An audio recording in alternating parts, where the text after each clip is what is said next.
everybody. Welcome to another episode of Joey's Scarf. My name is Linda, and you can find me on Instagram and Ravelry as Linda Grace, and that's Linda with a Y. This is episode 11, and today is June 3rd. It's Friday. Recording in the afternoon here. It's about 2 o'clock, and we are in Barnegat, New Jersey. And the weather today is partly sunny or partly cloudy, depending on your attitude, I guess, or how you want to look at it.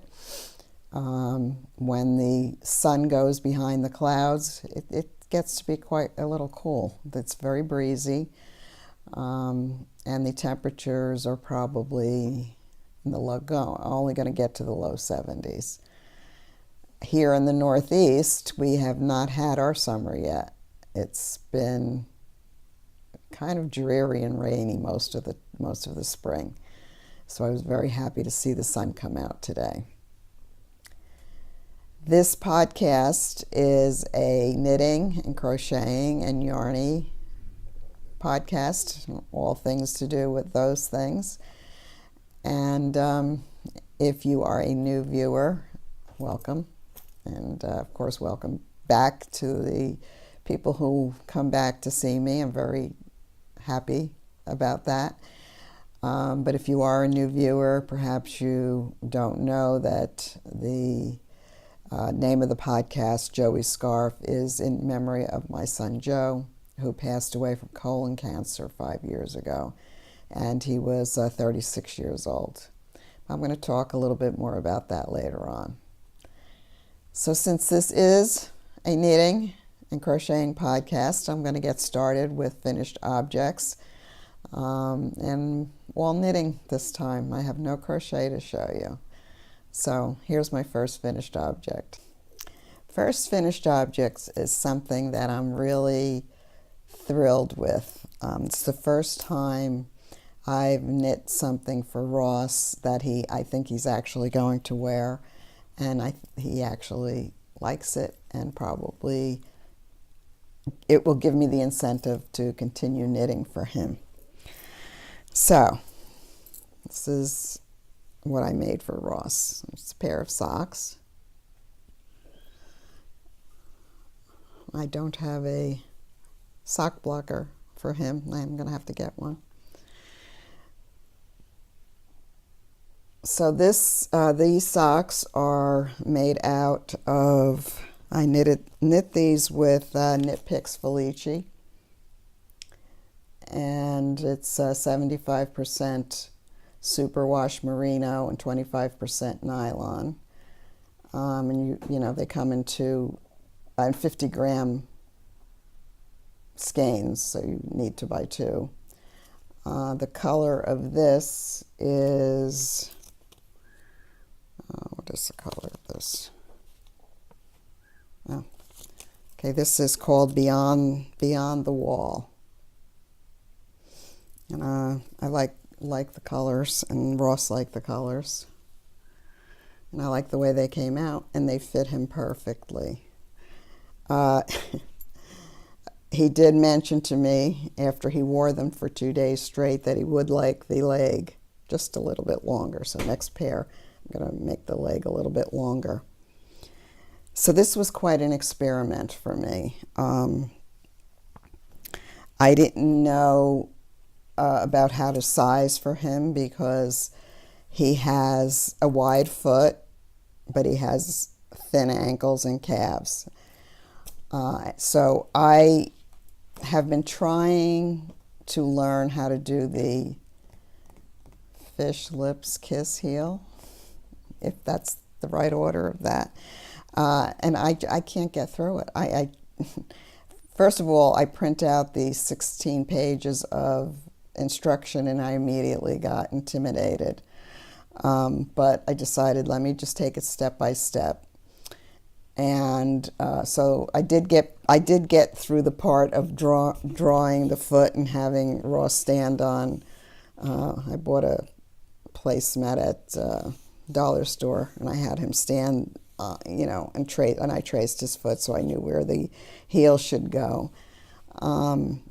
and I just kind of guessed as far as how many stitches to cast on. But the first sock I made for him, the first pair of this first sock, I decided to do toe up. I've never done that before. And it went okay. I mean, I was able to do the cast on, and, you know, it was fine. This is an afterthought heel. So what I did was I started out with, because his ankles are thinner, his calves are thinner, I decided to start off, I did these on a size 0, on a 47-inch size 0, and I did magic loop. So I started off by doing, I forget how many, you start off with 12 or 14, and then I increased to 60 stitches, I'm sorry, 64 stitches for the foot, and the heel. This is an afterthought heel. And then when I got to the leg, I decreased to 60 stitches, and they fit him really, really well. I was not happy with the toe up socks, mainly because of the way you have to cast off at the cuff. I did the stretchy bind off, and for me it came too stretchy, I think. So for the second sock, I decided to do my standby, which is cuff down. So for this second sock, I still did magic loop, but I started at the cuff and I cast on the 60 stitches, and when I got to the heel, the afterthought heel part, I increased to 64 stitches, and so from the heel down to where I started to decrease for the toe is 64. So I started out with 60. When I got to the heels, increased to 64, and of course, you know, did the normal decrease for the toe. And really can't tell too much of a difference between the two methods. They came out pretty much the same, but I do prefer the way the cuff looks on the cuff down method. It's just, to me, it's just a neater look. So that was my adventure into socks for Ross. I couldn't do the fish lips kiss heel. I just couldn't figure it out. So I may try again, but the afterthought heel works so well for me, and it's easy, and I think I'll just stick with it for now. So that is my first finished object, and again, Ross was very thrilled with them, and he said when he put them on his feet, he said, "My goodness, it feels like I don't even have a sock on." So I'm happy that he liked them. Oh, in case you're wondering what I'm wearing, this is not a recent finished object, but I thought it would look nice with my coral top today. This is the Spindrift shawl, and I've shown this in a past podcast, and it's the Spindrift shawl by Helen Stork, and it's one of the ones that I pick up frequently to wear, and I really like it. So here's my second recently finished object.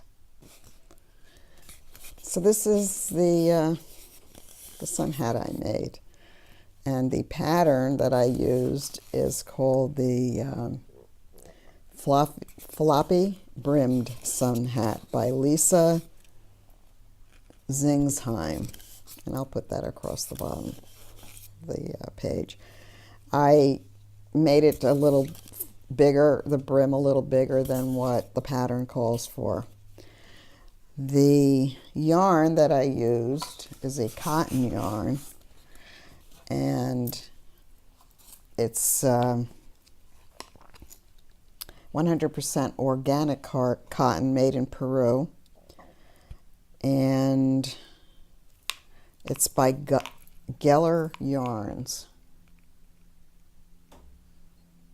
I think you might, I'm not sure how you purchase this, if they're online or if you have to find them retail, but I got these at the mill that I visited a couple of months ago. It's really just a warehouse where they sell yarn, but they had a bunch of this cotton yarn, so I decided to buy some. And it's really, really nice yarn. This is what I had left. I did the brim in, I mean the band in a darker color, just to show it off. But this yarn, this cotton is so soft.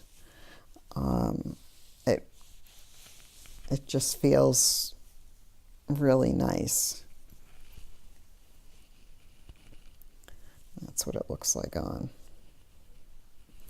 And I love it. Great for the sun.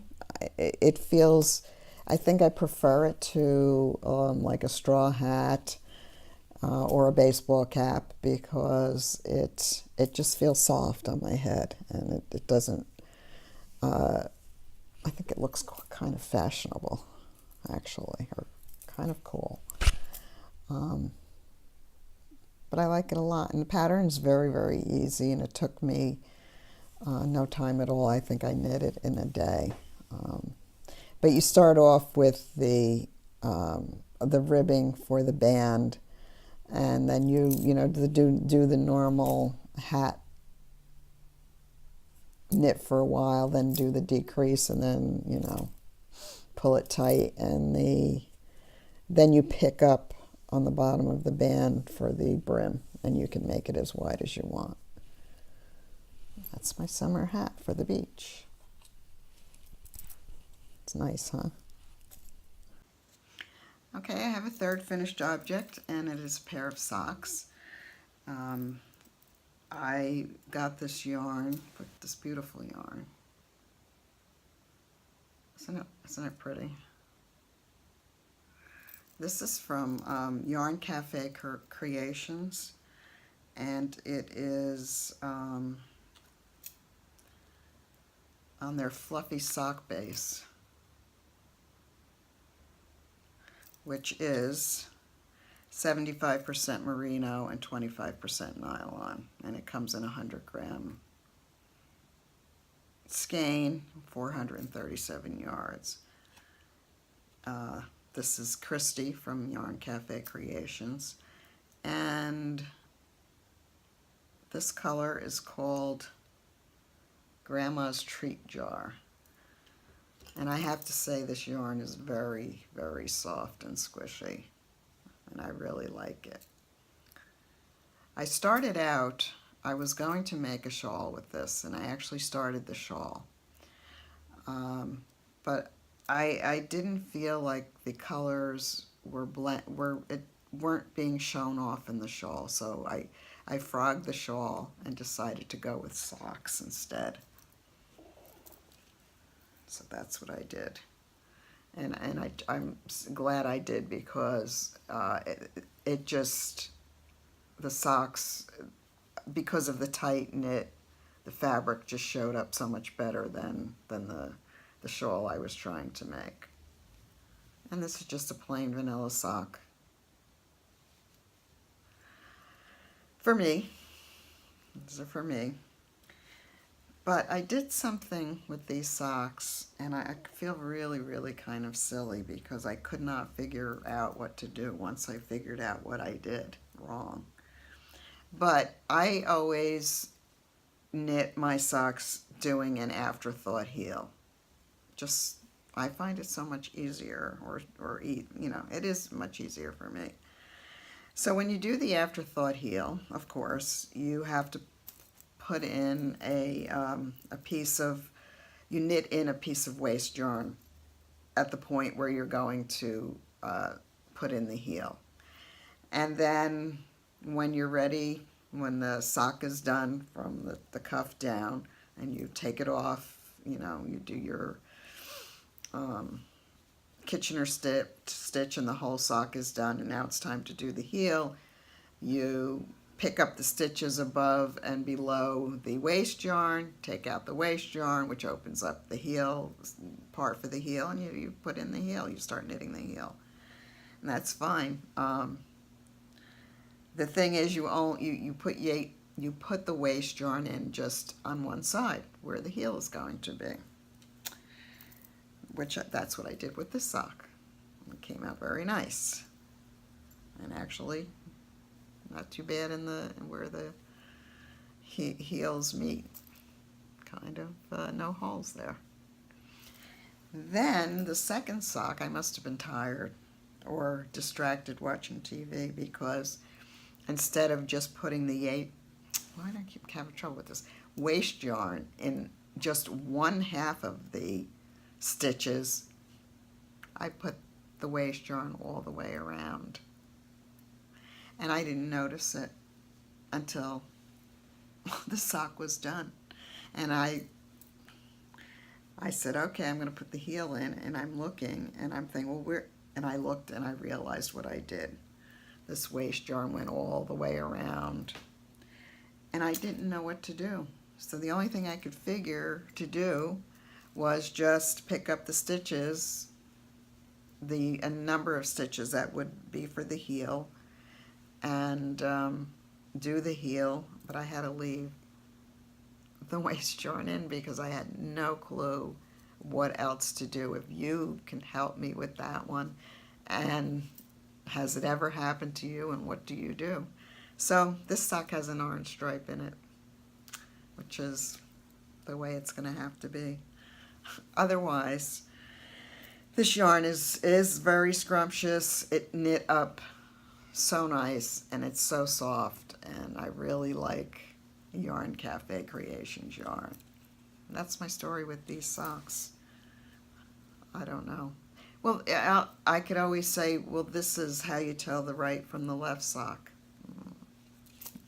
Okay. I think that's it for my finished objects. I'm going to show you some works in progress next. So I have a couple of works in progress. The first one I'm going to show you is I decided to join in on the Curious Handmade Helen Stewart Shawl Society. And in case you don't know, that's she releases a pattern. You pre-purchase the patterns up front, and she releases them one at a time for the next 6 months. And it's a mystery. You don't know what the patterns are going to be until the day she releases them. So the first one came out in May, and it was called it's called the Fairy Hill Shawl. It looks something like this. And I started it the day that it came out, but I have not gotten very far. Not very far at all. So I'm going to pick this up today, or this is what I'm going to be working on next. I've been on I was concentrating so much on Ross's socks and trying to get them right. I was just so excited about doing that this kind of fell by the wayside. The second shawl, the second shawl came out already. I think it came out yesterday or today, and I don't think I'm going to knit that one because I haven't even gotten very far on this one. But I'll have the pattern, and in case down the line I want to try it, I will have the pattern, and it's fun. It's a fun thing to belong to and to join in on. This yarn is from Angora Online,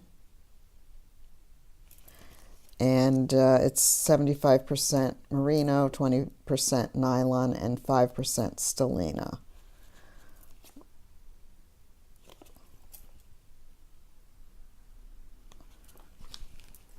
And it's really nice, sparkly yarn, like the colors. I like the way it's knitting up. I think it'll be a nice neutral that I'll grab to wear a lot. The pattern gives you the option to add beads if you want to. I've never done beads, and I don't know how much I would wear it. Okay, so my next work in progress, I just cast this on today, and it is my June sock. I'm participating in the Naughty Knitwits socket knit along, and that is a pair of socks every month for a year. It started in January, and you must begin and end the sock in the month. So this is my June sock, which I cast on today, actually this morning. And this is the yarn I'm using. It's really cute, very nice yarn. It reminds me of summer colors. This is how far I've gotten. This is what it kind of looks like when it knits up. I've just gotten to the ribbing. And I'm doing these on 9-inch circulars. The yarn, pretty yarn, is dyed by, it's Toad Hollow yarns. And they are Toad Hollow NJ, I believe, on Etsy. Yes, Toad Hollow NJ on Etsy. And this is their American Gods series from the books. I'm not familiar with, but I understand that's what the theme of this is. And this yarn is 80% merino, 20% nylon. It's 2-ply, 400 yards, and it's 100 grams. And this color they're calling Easter, and this is on their Drusilla base, which is the 80-20. But very nice yarn. It's Helen and Mary Beth from the Crafty Toads. I think that's their podcast name, the Crafty Toads. So that's, somebody's knocking at my door. Who is it? Come in. Yes. Okay to knock? I guess. You come in and say hello. Oh, you're filming? I'm filming. So tell everybody Hello. how you liked your socks. I loved my socks. I put them on immediately and didn't take them off for a day. We can't see you because you're way up there. I know, but I can't bend down. Well, what are we going to do? We're going to have to lift the camera up to Get me show a new you. back. Your new back. All right, so So anyhow, I thought I would go out and see if we can find a microwave replacement. okay. Okay, you can cut this if you want to. Well, we might leave it in since you're halfway in. Okay, Can't you? bye. Okay. What's the matter? You're looking at my fingers? Yeah, that was me. I'm going to have to cut that out. Okay. All right, now. Bye. You want me to take him? Oh, can't go upstairs. All right, see you All right. later. I'll see you later. Bye. Bye. In case you didn't pick that up, that was Ross. That's who is my husband. And the reason we need a new microwave is because the microwave we have has a metal rack. And I always take it out because I'm afraid, metal in a microwave. But I'm assuming that since it came with the microwave, that you can use it. But the other day, Ross was making something and he wanted to use the timer on the microwave, and instead of using the timer, he put the microwave on and didn't realize it until he saw fire coming out of the microwave. Yeah, so that's why we need a new microwave. Apparently, it was the rack that was making it spark.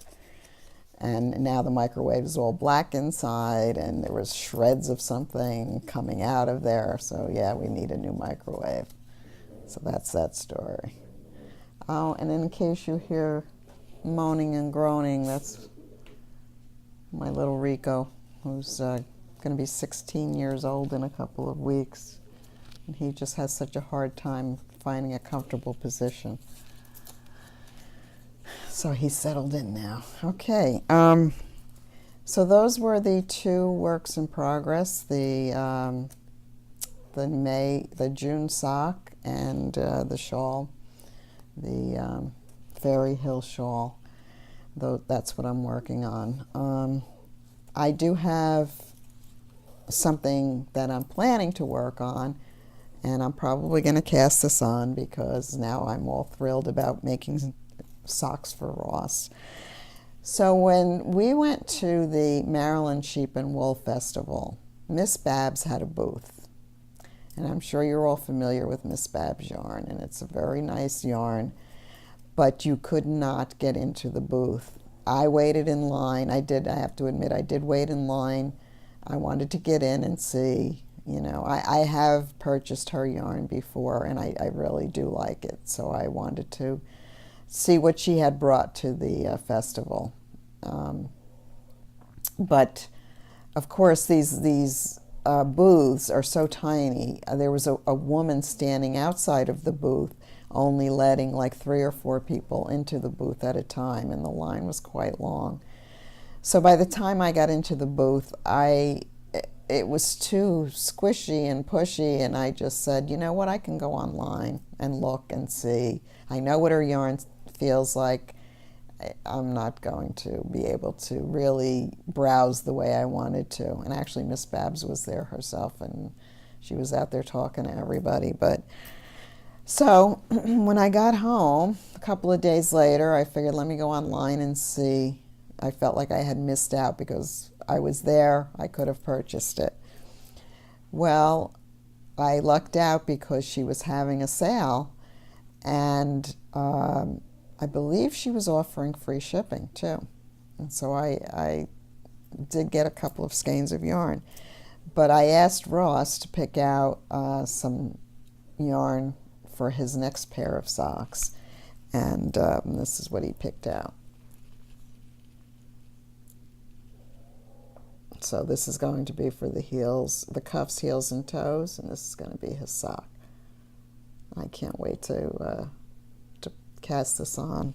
I'm all excited about it. Okay, so the this color here is, I guess the base is Hot Shot. I'm imagining it's 80% merino and 20% nylon, and it's 400 yards. That's that. And this color, okay, this color is Petrified Forest. That's this color. I think it'll really make a nice pair of guys' socks. And then the accent is called Roasted Pumpkin.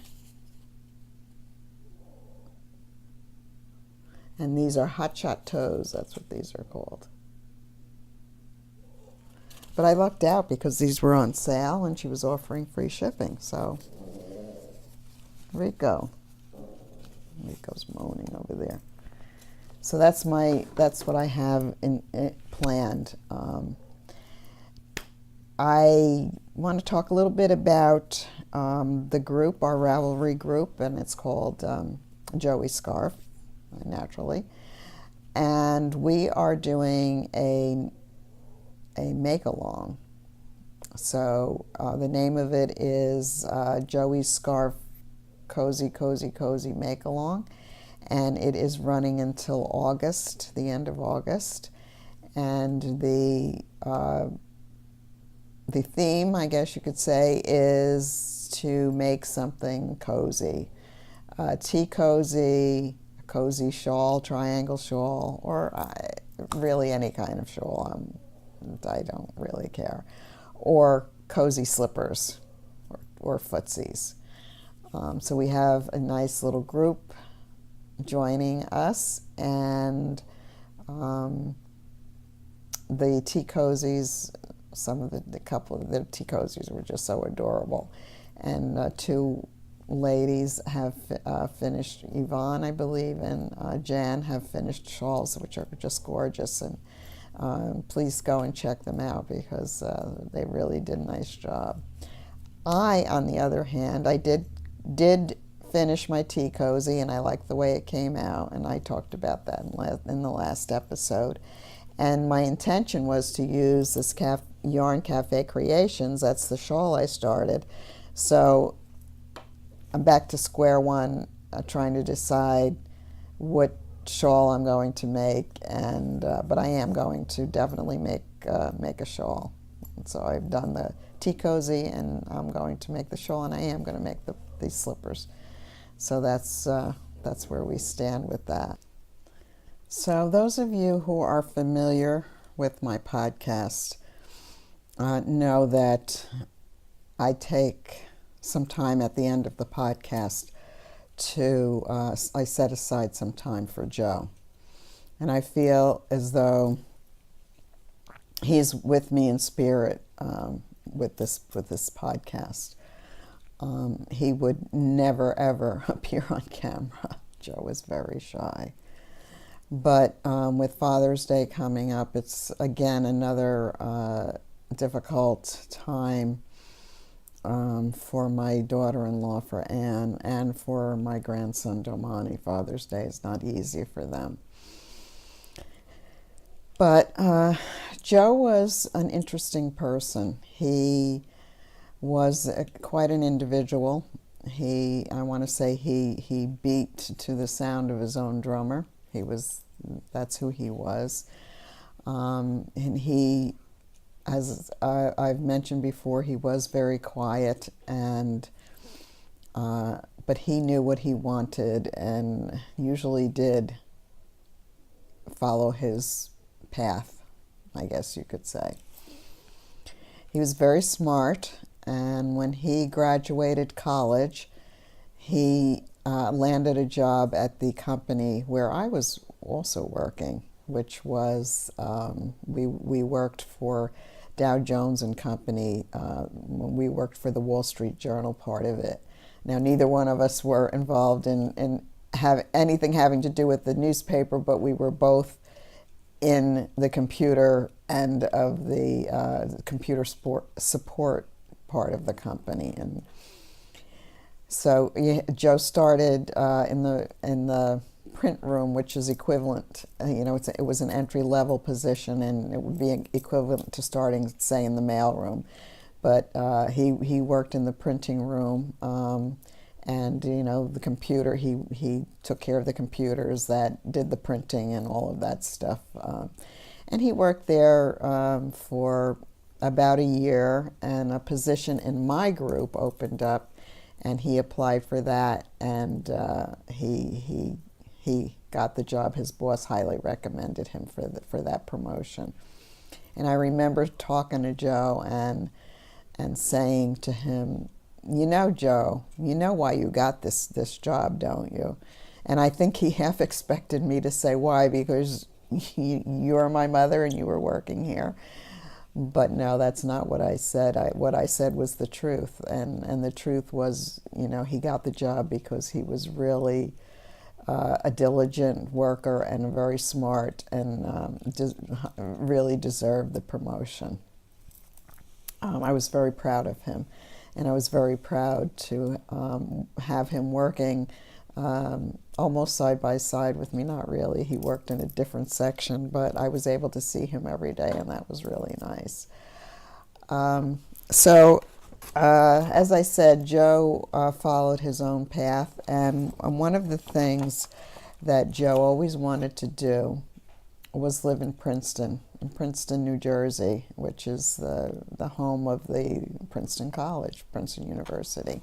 And it's a cute little town. It's a walking town, with restaurants and, just the college life. And it's really a nice little town. Very expensive to live in Princeton, but Joe found a way. And I wrote, in case you don't know, and I mention this every podcast, I think, but I started a blog when Joe was diagnosed. And the name of the blog is Linda Grace, An Hour Away, and that's Linda with a Y if you want to search for it. But writing helped me, as well as knitting, helped me through Joe's illness and the aftermath after he passed away. So 6 months after Joe passed away, I wrote a little something that I'd like to share with you. And the name of it is called He Once Lived in Princeton.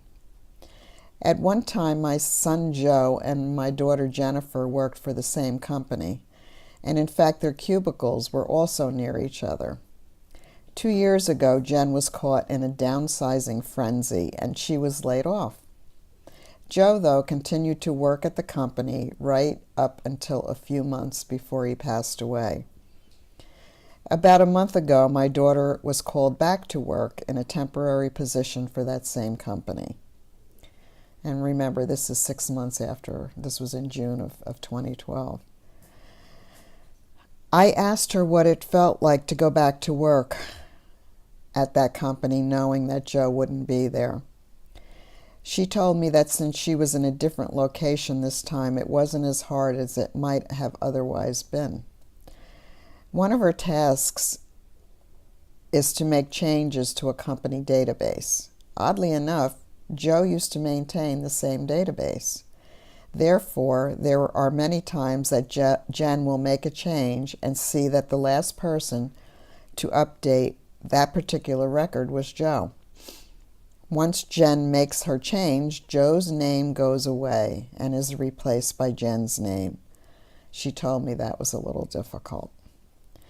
Jen also told me that Joe is mentioned quite often. Apparently, there were functions that Joe performed that no one else learned to do. So there are times when someone will ask how to do a specific job, and the response usually is, I don't know, that's something Joe took care of. When Jen told me about these things, my first reaction was one of sadness and sorrow. But as I am writing this, I find that I can explore the possibility of another point of view. For example, it makes me think about some of the ways Joe chose to live his life. When he was still single, one of the things he most wanted to do was live in the town of Princeton, New Jersey. He found an affordable basement apartment in town. For him, living in Princeton was a dream come true, even if it was a basement apartment. He had figured out that thing about priorities and sacrifice. I know that when he was diagnosed with cancer, he would rather have spent every moment he had with his family. Although his job was not his life, especially after he became ill, he did have a strong work ethic. His priority became the future security of his family. The sacrifice became time. There are so many ways that Joe is remembered. People who loved him, places he has lived, and now, thanks to Jen, I have discovered another way that Joe has left his imprint on in this world. And I think,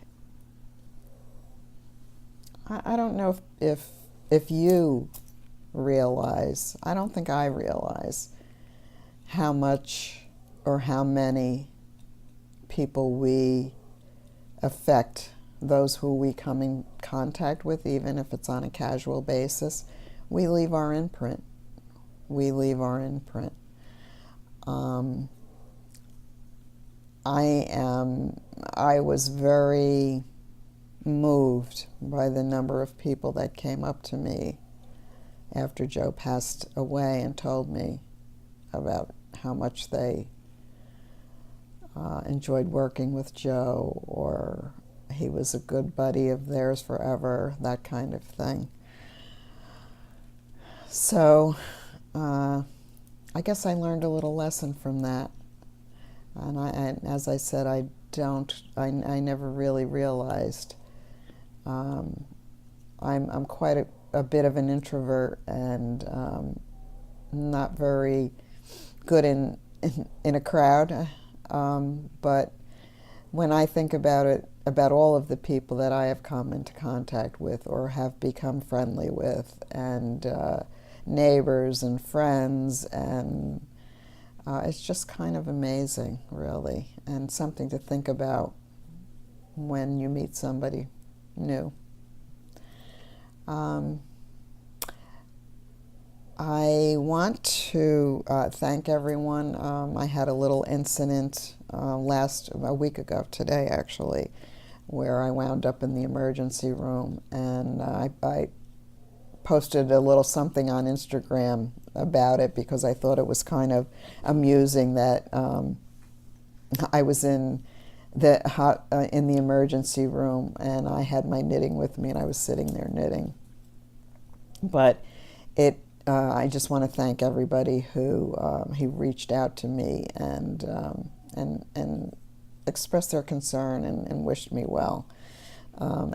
Another way that you don't realize that there are people out there who care, and this is one of the benefits of doing this podcast also. So I think that's it for today. We are getting ready to go on vacation. We're every past couple of years, it's been a tradition of ours to have my kids and grandkids and Ross and I, we rent a shore house. Even though we live at the shore, we're going further south to Ocean City, New Jersey, and we get to spend a whole week together, and it's something I look forward to, and we've created many memories that I cherish. So I'm not sure when the next time I'll be podcasting, probably maybe in the beginning of July. So I'm going to miss you guys, and I hate when people say you guys. No, I'm going to miss you all, and I guess I'll see you next time. Bye.